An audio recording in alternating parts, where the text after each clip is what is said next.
नमस्ते दोस्तों। आज हम एक ऐसे विषय पर बात करेंगे जिसने भारतीय समाज को लंबे समय तक प्रभावित किया है। इसका नाम है कॉलोनियल मेंटालिटी। ब्रिटिश ने एक लंबे समय तक भारतीय को रूल किया है और हम सब जानते हैं इन 200 साल में काफ़ी भारतीयों के अंदर एक इन्फीरियोरिटी कॉम्प्लेक्स जन्मा है जिसे कॉलोनियल मेंटालिटी कहते हैं। हम अक्सर खुद को गिरावट में महसूस करते हैं, आत्मविश्वास में कमी महसूस करते हैं और कभी कभी यह मान लेते हैं कि पश्चिमी लोग और मूल्य हमसे बेहतर हैं। पहले चलिए देखते हैं कि इसके क्या कारण थे। ब्रिटिश शासन के दौरान भारतीय समाज को सांस्कृतिक और सामाजिक तरीकों पर ब्रिटिश रूलर्स द्वारा दबाव महसूस हुआ।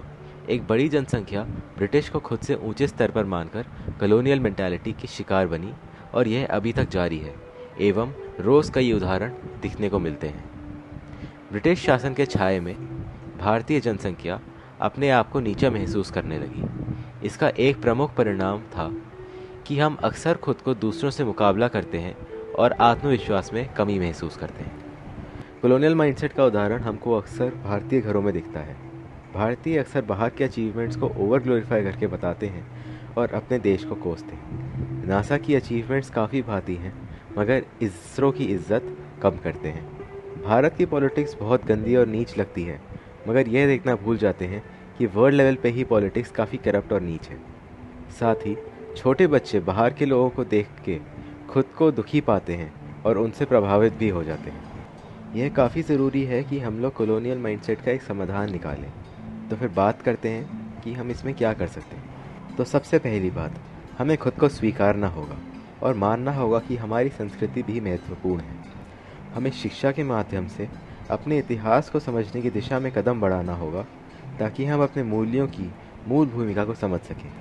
साथ ही हमें बच्चों को एक काफ़ी छोटी उम्र से यह समझाना होगा कि हमारी संस्कृति भी काफ़ी ज़्यादा अनमोल है और इसको कभी छोड़ना नहीं। बाहर के लोगों से आप कितना ही इन्फ्लुएंस हो सकते हैं एंड कितना ही कुछ सीख सकते हैं मगर उनको देखकर खुद को नीचा मानना काफ़ी गलत है। यह बात हमको अच्छे से बच्चों को बतानी चाहिए। साथ ही भारत के उस समाज को प्रोत्साहित करना होगा जो अपनी सांस्कृतिक धरोहर को महत्वपूर्ण मानता है और स्वीकार भी करता है। इस तरह हम सभी मिलकर उपनिवेशक बुद्धि के प्रभाव को कम कर सकते हैं।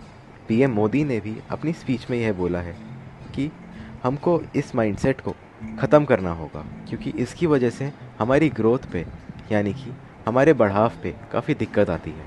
अपनी गलतियों से सीखने के बजाय हम दूसरों को खुद से बेहतर मानते हैं और इस कारण ना ही हम अपनी गलतियों से सीख पाते हैं और ना ही उनसे प्रेरित हो पाते हैं। बस एक जलन की भावना पैदा हो जाती है जिसके कारण हम खुद को कम महसूस करते हैं। इसका एक बड़ा कारण यह भी है कि बाहर के देश यानी कि फर्स्ट वर्ल्ड कंट्रीज़ जो डेवलप्ड हो चुकी हैं वह डेवलपिंग कंट्रीज़ पे काफ़ी सारी चीज़ों का बोझ डालती हैं।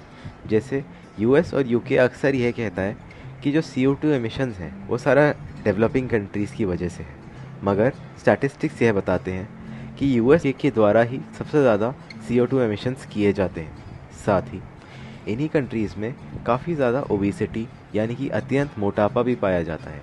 ऐसा हमारे देश में नहीं होता। हमारे देश में ज़रूर आपको गरीबी दिख जाएगी मगर सबसे ज़रूरी है उससे सीखना, ना कि बाकी लोगों को खुद से ऊपर मान के हमेशा अपने अंदर एक दबाव महसूस करना। हमको कॉलोनियल माइंडसेट की मेंटालिटी छोड़नी पड़ेगी और एक अच्छे देश की तरह आगे बढ़ना पड़ेगा। धन्यवाद।